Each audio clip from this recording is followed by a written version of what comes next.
Mano mėlyjeji, pasakysiu galbūt dar to, ko dar negirdėjote ar nesupratote teisingai. Jeigu jūs esate išvažiavę iš Lietuvos, išsiregistravote iš Lietuvos ir gyvenate svetur, jūs turite galimybę pas mane pasikonsultuoti ir turėti investicinį kaupiamą į gyvybės draudimą mūsų bendrovėje.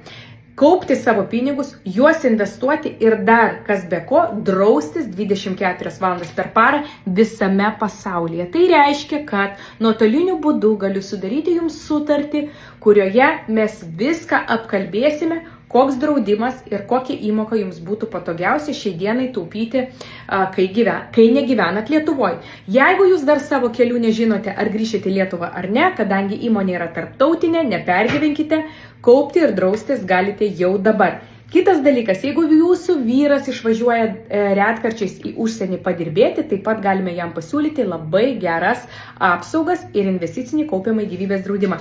Kreipkitės į mane, aš jums suteiksiu visiškai nemokamą konsultaciją, kurios metu sužinosite, kokias sąlygas gali turėti žmonės rezidentai išvažiavę iš Lietuvos, dirbantis svetur.